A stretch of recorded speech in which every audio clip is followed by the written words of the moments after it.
लांनानै थिखोना लांनानै बिसोर मा खालामदों जोंथ' बेखौ मिथिया बिसोरना निजा जातीय जाहोखो ना ड्राग जाहोखो ना मा जाखो जोंथ' बेखौ मिथिलाना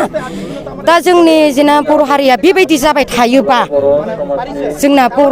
जोंना आइजो माहारिया थांना थानायनि लामा गैया दिनै आं बेखौनो होननो सानो जे जोंनि प्रमद सारा जेन जोंनि बर' हारिया थांना थानाय बा आइजो माहारिया थांना थानायनि थाखाय जेन जोंनि प्रमद बर' सारा जेन जोंखौ माने माबा हरो मा होनोलाय नियाय हरो जों बे गथ' सानैनि रेप केसनि थाखायनो जों रिलि लादों माने जाय दुस्त चक्र बिसोरखौ जेन फासि नांगौबा हमजोबनांगौ आरो बिसोरखौ फासि होनांगौ साजाल' नङा बिसोरखौ फासि होनांगौ दिनैल' नङा बिसोर माने बार बेबायदि जाबाय थाखायो स्कुलाव थांनो हाला स्कुलावथ' जोंना बयबो हिन्दु मुस्लिम दंजोबो नालाय ज' हाबनाय नालाय दा दिनै हिन्दु मुस्लिम ज' हाबनायाव दिनै खिन्थु स्कुलावबो बिसोर स्कुलाव हाबा जेब्ला स्कुल टिफिन टाइम जायो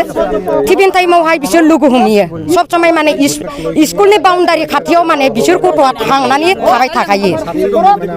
बेबायदि गुन्डागिरियावथ' दाथ' बर्थमान बोरै होननो हानो जोङो दाथ' हमनायाथ' साथामल' मोनदों नालाय बिसोरथ' गोजौ आरो दंबावो बिसोर गें मोनसे दंखायो बे गेंखौ हमजोबनांगौ जों जेना बे गेंखौ हमना जों दरना होगोन जों बे दरनाखौ खुनु दिन गारा जों दरना होबाय थागोन हमजोबनांगौ फासि होनांगौ बेल' जोंना बे थुलसिल बिलनि जि घटना बेनि सायाव जों दुलाराय अल बड' एक्स भलन्टियार फर्स जेला बर' आन्दलन सोमावसारदोंमोन जोंखौ बड'फा उपेन्द्र ब्रह्मआ दानानै गालांदोंमोन बिटिसि जन्म जाखांनायनि उनाव जोङो सारेन्डाराव दंमोन जों दा इउनाइटेडलि जोङो दा ज' जाफिनजोब्बाय दा बे घटनानि सायाव जोङो अल बड' एक्स भलन्टियार फर्सआ गोख्रोङै जों कन्डेनेसन होयो जाय दसि बेखौ फस्क' जा बा माबा मोनसे आयेन जा जेरैबाबो हमनानै बिथांमोनखौ साजा होनांगौ जों दा नुगासिनो दं जोंनि ट्राइबेल जा जोंनि बर' जा बिनि सायाव माबा मोनसे हारिया जोंनि सायाव बिराद गाज्रि रोखोमनि नोजोर जों नुबाय थादों दिनै बे थुलसिबिलाव जादों बेनि सिगां गवालपारायाव जादों गवालपारानि हिरण्य खाख्लारि आरो सानै हिनजावसा गथ' बिनिबो नायबिजिरनायखौ जों दासिमबो मोननो हायाखै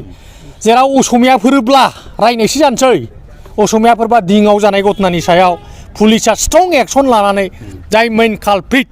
बेखौ जुदि गावथारलायनो हाबायब्ला दसिफोरखौ हमना दोननो हाबायब्ला नैबे दा थुलसिबिलाव जानाय घटनानि सायाव जों खोनादों माने इजार होनो नागिरनायखौनो लाखिलायनो नागिरै बे मा बेलाय जाथि हिसाबै बर'फोरखौ एथ' नेवसिबाय नामा बेखायनो जोङो दुलाराय एक्स भलन्टियार फर्स अर्गेनाइजेसना बे हाबाफारि सोमावसारनाय बेनि हेंथायै सोमावसारनायाव जों अरायबो लोगो लाबाय थागोन दा बेहा आं मोनसे जिनिसखौ बुंनो नागिरदों जों अल बड' एक्स भलन्टियार फर्सल' थाबा जानाय नङा दुलाराय बर' फरायसा आफाद दं बर' समाज दं बर' आइजो अनसाय आफाद दं बिदिनो बर'नि गोबां संगठनफ्रा जोङो जयैनो सोमावसारनांगोन बेवहाय आरो आं मोनसे बाथ्राखौ बुंनो नागिरदों दिनै बिटिसि हिसाबै एबिएमसु दं आसाम हिसाबै आमसु दं बिथांमोनहाबो गाव गावनि हारि माहारिया जे बे रोखोम गाज्रि आखलाव गोबां बारस्लायलांबाय बेफोरखौ संगठन हिसाबै बिथांमोनहा नोजोर होनांगौ आरो बिथांमोनहा सासन खालामनांगौ बेनि गेजेरावनो दसिनि सायाव रक्षनाबेखन होनानै जाथिनि गेजेरावसो दावराव दावसि जालायनो नागिरबा जों बेखौ सैज्य खालामनाय नङा आरो बिदि जानो मोना बेखायनो आमसु एबिएमसुआनो जाया मानो जातीय संगठन हिसाबै बिथांमोना गावसिनि हारि माहारिनि गेजेराव हाबसननानै गावसिनि हारि माहारिखौ बुजायनांगोन आरो जेन जोङो पुनराय जोङो दावराव दावसि गन्दगल जों जाया आं गासिबो बर' हारिखौनो खौसे जाजानोसो लुगैबाय खौसे जानानै जोङो बेफोरबायदि गाज्रि समयसाफोरनिफ्राय जों जाहाथे बारग'यो आरो दहाय सिगाङाव बर' समाजनिफ्राय एसे बुंदों जोंनि गथ' गथायफ्राबो एसे बाद्रायबाय नामा दा बेखायनो जोंनि गार्जेनफ्राबो गावनि गथ' गथायफोरखौ जाहाथे मोजां देहा परामर्श होयो आरो थांजायै बबाव मोजां बबाव गाज्रि बेफोरखौ जायगाफोरखौ सेलेक्सन खालामाबो टिउसन जा बहाबा फांनाय जा बेफोरखौ जाहाथे खालामो बेखौ जोङो दुलाराय अल बड' एक्स भलन्टियार फर्सनिफ्राय जों गोख्रोङै बिबुंथि होबाय जों बे सोमावसारनायाव अराय मदद आरो हेफाजाब होगोन गोजोन्थों प्रथमते क'क्राझार जिल्ला निखिल बर' हाथर फाলৰ পৰা ঘটনাৰ ওপৰত আমি জগৰীয়া পৰিচয় নিন্দা কৰিছোঁ যি যোৱা 24 তাৰিখ ৰাতি যি তিনিজন আৰু তেওঁৰ সতীৰ্থ যি কালপ্ৰিট দুজন মাইনৰ ছোৱালীক যে মানে ফুচলাই লৈ পেলাই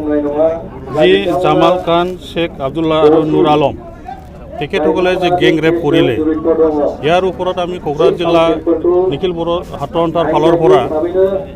এই ঘটনাৰ ওপৰত আমি তদন্ত কৰাৰ লগতে আমাৰ যি মানে ফাষ্ট ট্ৰেক কোৰ্টত তেখেতসকলক লৈ যাব লাগে ইয়াৰ কাৰণে আমি কোকৰাঝাৰ জিলা নিখিল বড়ো ছাত্ৰ সন্থাৰ ফালৰ পৰা আমি দাবী জনাইছোঁ কাৰণ বহুতবাৰ মানে বাৰে বাৰে সেই ঘটনাবোৰ হৈ আছে আজি প্ৰশাসন ফালৰ পৰা তেখেতসকলে যি মানে কৈ আছে যে এই ঘটনাৰ ওপৰত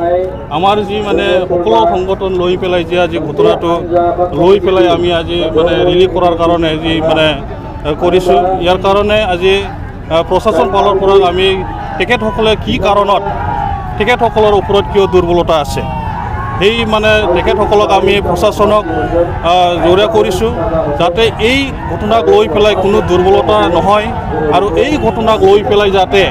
তেখেতসকলৰ যি আইনী ব্যৱস্থা সেই আইনী ব্যৱস্থাটো তেখেতসকলৰ ওপৰত ভালকৈ ল'ব লাগে বুলি আমি দাবী জনাইছোঁ কাৰণ আজি মানে এই তুলসীবিল অঞ্চলত হৈছে যে কণমানি ছোৱালী দুজন মাইনৰ তেখেতসকলক পুচলাই লৈ গৈ পেলাই যে মানে ৰেপ কৰা হ'ল ইয়াৰ ওপৰত প্ৰশাসনক মই বাৰে বাৰে কৈছোঁ কি কাৰণত দুৰ্বলতা আছে তেখেতসকলৰ আইনী ব্যৱস্থা ল'ব লাগে আৰু তেখেতসকলক যি ফাষ্ট ট্ৰেক কোৰ্টত লৈ যাব লাগে ইয়াৰ কাৰণে যি ব্যৱস্থা আছে তেখেতসকলে ল'ব লাগে আৰু ইয়াৰ কাৰণে আমি কোকৰাঝাৰ জিলা নিখিল বড়ো ছাত্ৰ সন্থাৰ ফালৰ পৰা বাৰম্বাৰ কৈছোঁ এই কেছ মানে যি মানে ঘটনাটো হ'ল এই কেছৰ ওপৰত যেতিয়ালৈকে ন্যায় নাপায় তেতিয়ালৈকে আমি ইয়াৰ ওপৰত আমি মানে সংগঠন ফালৰ পৰা আমি মানে যেনেকেই হওক এই ঘটনাৰ পৰা ন্যায় পাব লাগে বুলি আমি দাবী জনাইছোঁ